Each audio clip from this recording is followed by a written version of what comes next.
Living large, living loud, stacking paper high, chasing dreams all the way to the sky. From rags to riches in the blink of an eye, friendships in the vault where the old bonds die. Parties on rooftops, crystals in the dark, lost in the glitz till we miss the mark. Gold turned to chains, heavy on the heart, the price of a wish tearing us apart.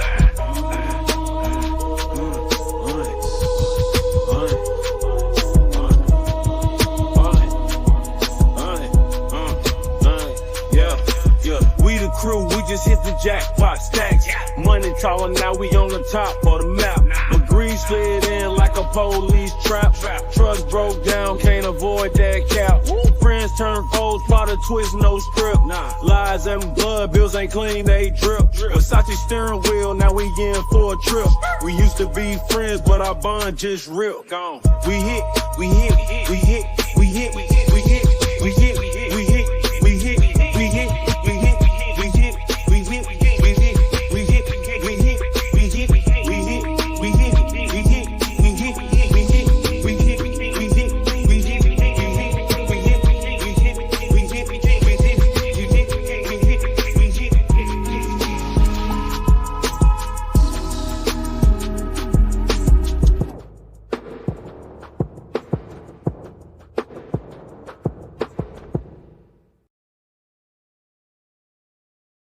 Chapter 13, Sneaky Snake. The next day, the sun streams through the large windows of Tara's trendy restaurant, casting a warm glow over the chic decor. At a corner table, Tara, Antiriel, and Michelle are seated, their expressions reflecting the heavy conversation. Recently released from jail, Tara is visibly tense, her usual lively demeanor subdued. Antiriel and Michelle exchange concerned glances, noticing Tara's unusual behavior. "Tara, are you okay? You don't seem like yourself," Antiriel asks. Tara looks up, her eyes betraying her anxiety. She takes a deep breath, deciding to confide in her friends. "I'm not okay. Something happened when I was in jail," Tara says. "What happened, Tara? You can tell us." "The chief is convinced that Kim killed his wife. He doesn't have the proof. He wants me to get some evidence to convict Kim, and if I don't, I'll go back to jail." Antiriel's eyes widen in shock, and Michelle gasps, covering her mouth with her hand. Antiriel, stunned. "What? Why would he ask you to do that?" Tara shakes her head. Frustration is evident on her face. "I don't know, but he has a photo with all of us in it while we were in Tokyo on them damn stankin'-ass go-karts. He thinks I have deep connections with Emmanuel and Kim, but I don't know them people like that. He's blackmailing me, and hell, he might even come for you guys. Either I find the proof, or he'll ensure I stay behind bars. So you have to get Kim to admit she killed her friend. Now how in the world are you going to do that? Plus, Kim said she didn't even do it." "I mean, do you girls think Kim did it? We know Kim can be a little crazy, but murder," Antiriel says. "But we'll keep an ear to the streets and help you. If Kim did this, we need to uncover the truth. We can't let you go back to jail, Tara," Michelle says. "Is that all you said, Tara? You didn't mention, Antiriel quickly interrupted. "Okay, let's change the subject." The ladies became quiet until Tara asked, "Antiriel, how was your first night with Mary?" Antiriel, glad for the distraction, leans back in her chair and rolls her eyes. "Mary and her daughter weren't there. They're staying at her grandmother's house, something about helping with her memory." "I don't know, and I don't care. Honestly, I'm just glad she's not there. Mary and I do not get along, and the less time we spend under the same roof, the better. I hope she stays where she is." You'll have to watch your back in that house. I don't trust Mary," Michelle says. "Memory or not, she's got something up her sleeve, I know it." Antiriel sighs, rubbing her temples. "I know. I've been thinking the same thing. It's like living with a ticking time bomb." Michelle, trying to lighten the mood. "Are you girls ready for the rodeo? It's been a while since we've all had a chance just to let loose and have some fun." Antiriel smiles weakly. "Yeah, I could use a break from all this stress. The rodeo sounds perfect."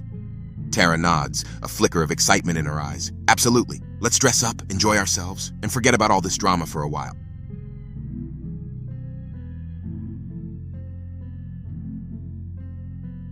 Later that day, Jason and Ashley are waiting to board their flight back home, and they come across the video of Mario and Chris fighting. Jason sees the fight and shows Ashley, and they are both shocked. Jason decides to give Mario a call. "Yo, Jason, what's up?" Mario answers, sounding rough. "Mario, man, are you okay? I just saw the fight video. What the hell happened?" Jason asks, incredulous. "Next time I'm just going to shoot his punk ass like a dog in the street." He's lucky he got off with just a fight, Mario replies, sounding both pissed and exhausted. I'm kinda surprised he even showed his face at Jeep Night.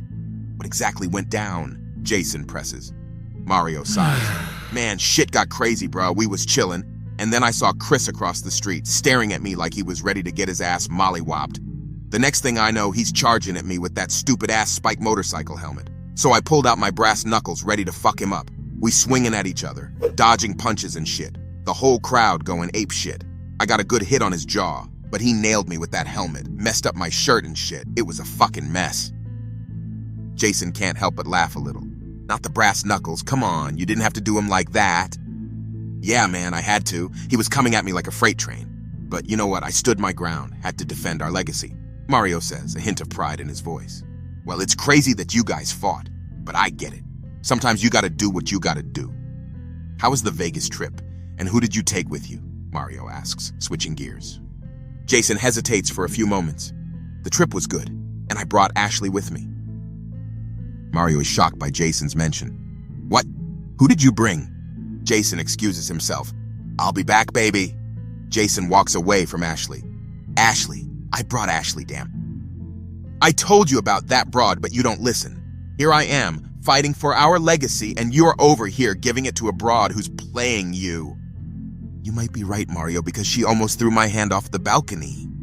Jason admits, shaking his head. She's been acting funny, almost fake. I don't know what's happening, but she's up to something. I might have to call Ladarius to investigate. I can't shake this feeling. Jason confides. Better to be safe than sorry. If something feels off, trust your gut. Jason, wanting to change the subject, asks, how was the first night with Mary and Antirial both in the house? I imagine it was a bit tense. Mary and our daughter went to her grandmother's house for a few days, so it's just the dogs and Antirial. No drama, just peace, Mario replies. Dogs? Did you buy another dog? What kind do you have now? Jason asks, intrigued. It's a Tibetan Mastiff, and it ain't mine, Mario says casually. Jason's eyes widen. Okay, the only person I know with that dog is, Chris. Mario hangs up on him. Jason stares at his phone as he sits back down next to Ashley, then turns to Ashley and shakes his head. Ashley chuckles. Looks like you guys have some sorting out to do. Jason sighs. Yeah, tell me about it. But first, let's get back home and figure out what the hell is going on. They both share a laugh, trying to shake off the tension of the call and the lingering questions it left behind.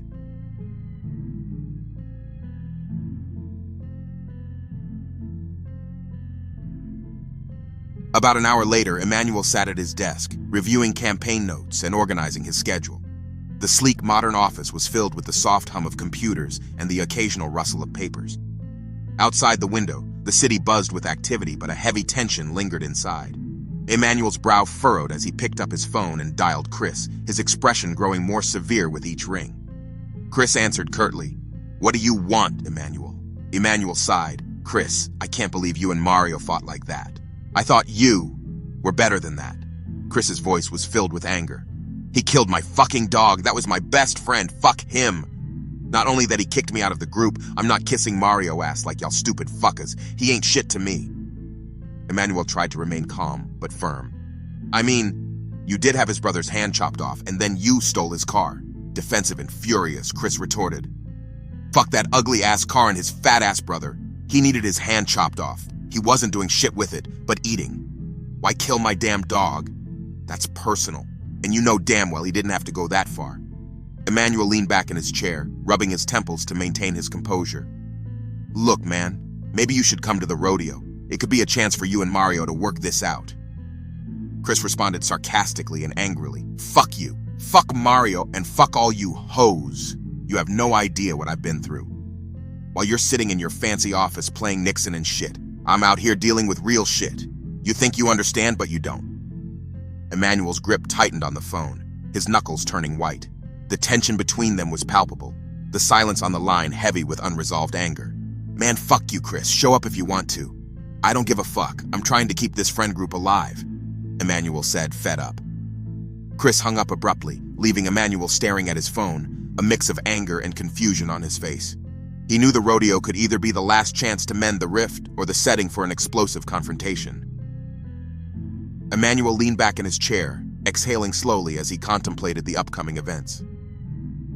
The tension from the conversation lingered, casting a shadow over his thoughts as he tried to focus on his campaign notes. He knew that whatever happened next, it would not be easy. "Emmanuel, is there anything else you need?" the assistant hesitantly asked. Emmanuel nodded. "Yes, make a post on all our social media platforms, informing everyone that I'll be at the rodeo tomorrow and would love to shake hands with my supporters. Let's turn this into a positive event." The assistant enthusiastically replied, "Got it, I'll get right on it." As the assistant left to carry out his instructions, Emmanuel sat back down at his desk, the weight of his responsibilities pressing heavily on his shoulders. The next day at the rodeo would be crucial, not just for his campaign, but for the fragile unity of their group.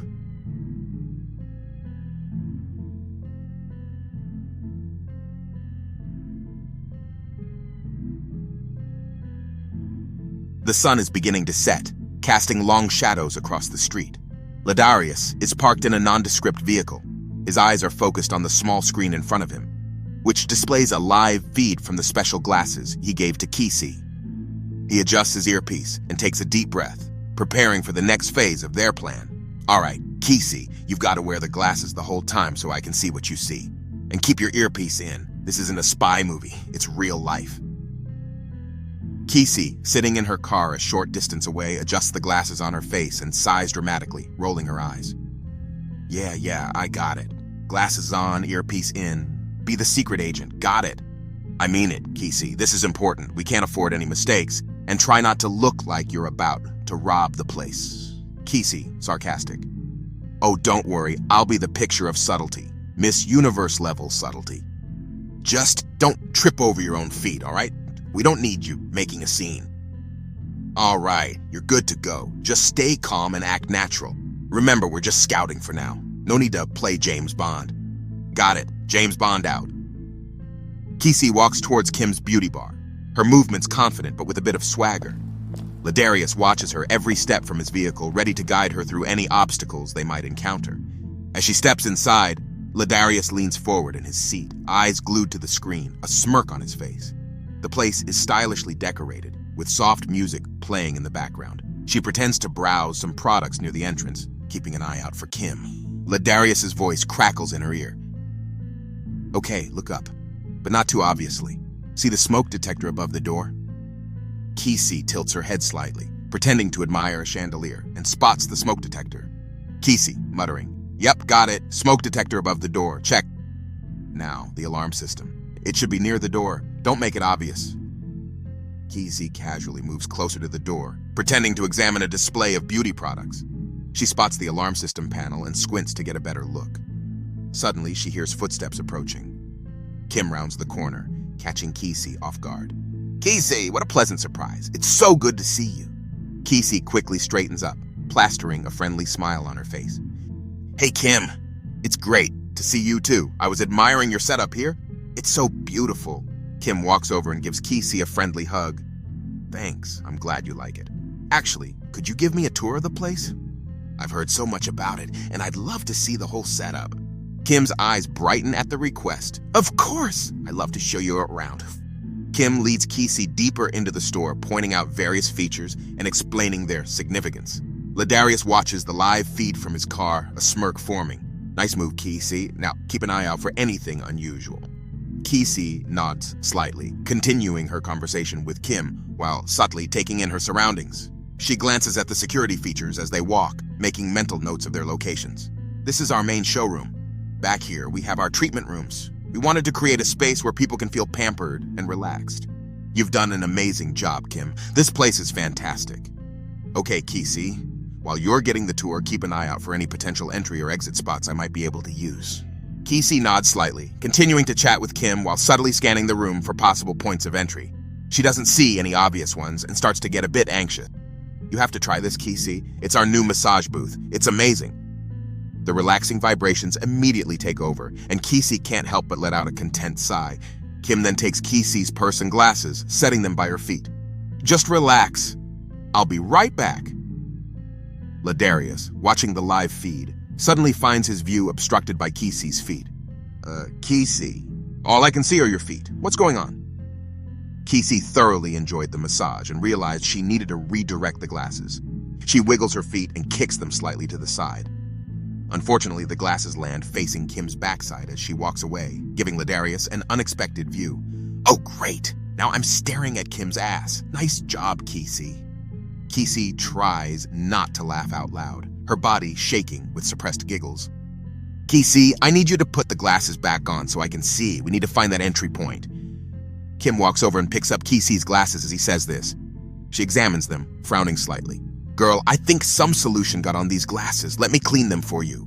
Ladarius's eyes widened in horror as he watched Kim approach the sink. No, they're not waterproof. See, stop her.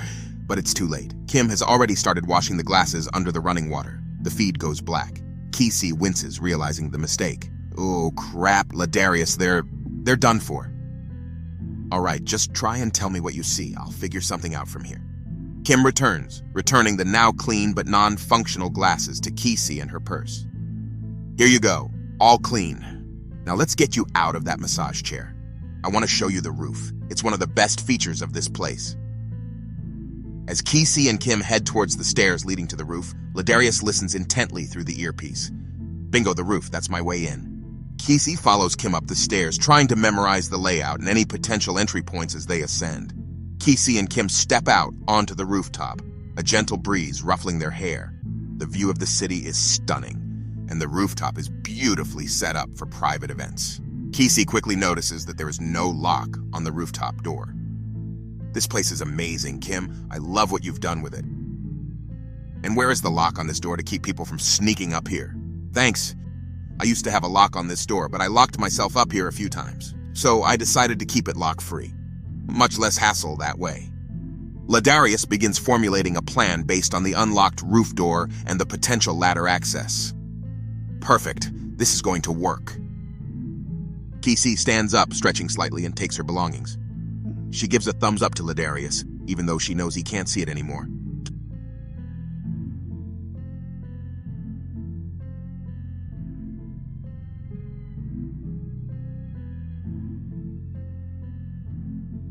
It is the next day as Alex and Olivia are riding around the Evergreen property, checking on each section before they leave for the rodeo. Everything looks so peaceful today, Olivia says.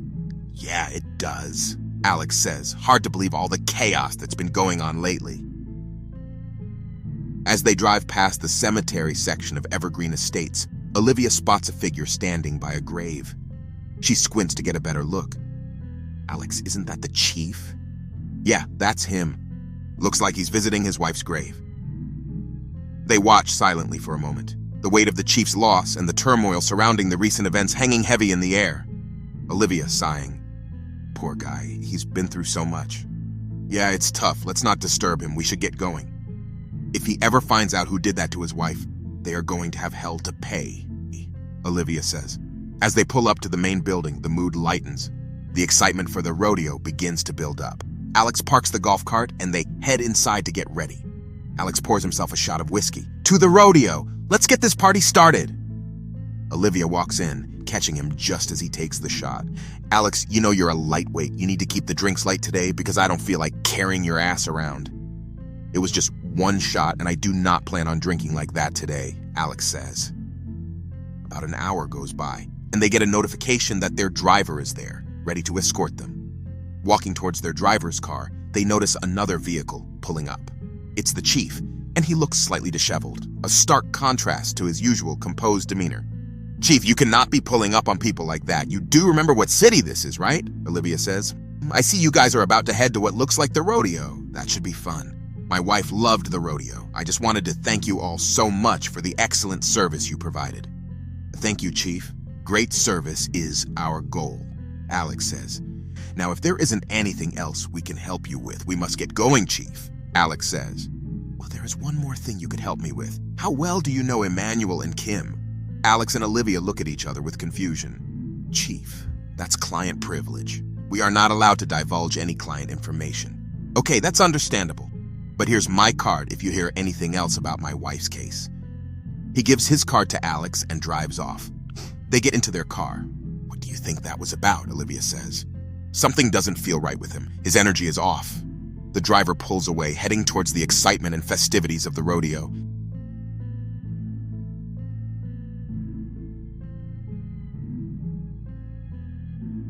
The sounds of cheering, laughter, and the occasional bull ride fill the air.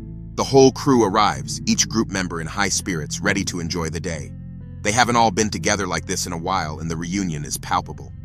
"Look at this! It seems like the whole gang is back together. This is going to be awesome," Alex says, his excitement radiating. "Hey everyone, it's been too long," Antiriel adds, her voice a mix of joy and unease. The group gathers, exchanging hugs and high fives. "This feels like a high school reunion. Look at us," Tara exclaims, her smile forced. "Glad to see everyone made it. Let's make some memories today," Jason says, trying to lighten the mood. Emmanuel forces a smile as he approaches Mario. "Mario," he greets, his tone strained. Mario nods stiffly. "Emmanuel." After catching up and getting a few more drinks, the crew makes it to their seats in the front row so they can see all the action. The tension between Mario and Emmanuel is thick in the air. Alex, already drunk, decides to step in. "All right, fellas, listen up. We need to talk. This beef between you two, it's gotta end," Alex slurs, his grip on Mario and Emmanuel's shoulders tightening. Mario sips his beer, his eyes narrowing as he looks at Emmanuel, who is trying to keep his cool and engage with voters without causing a scene. "Alex, this isn't the time or the place," Mario says, his voice low and dangerous. "Yeah, Alex, maybe we should discuss this another day," Emmanuel agrees, glancing around nervously.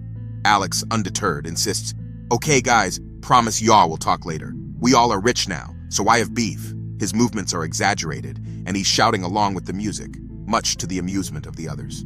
Olivia tries to keep an eye on him, but it's clear he's enjoying himself a bit too much. The rodeo arena is buzzing with excitement. The smell of fried food and the sounds of bulls snorting and cowboys shouting fill the air. The sun is setting, casting a warm, golden glow over everything. At that exact moment, a bull rider gets thrown off a bull and runs towards safety. The crowd erupts in cheers, but Alex, in his drunken excitement, gets up to celebrate and loses his balance. "Watch out, Alex!" Olivia yells, but it's too late. He stumbles over the gate and falls right into the bullpen.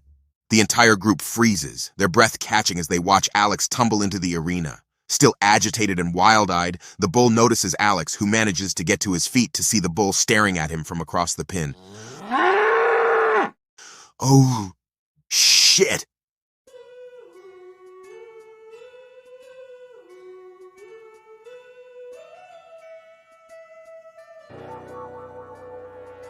Well, what an explosive chapter that was. You've just listened to another twist in the dark tale of We Hit. If your heart's racing and you're craving more, you know what to do.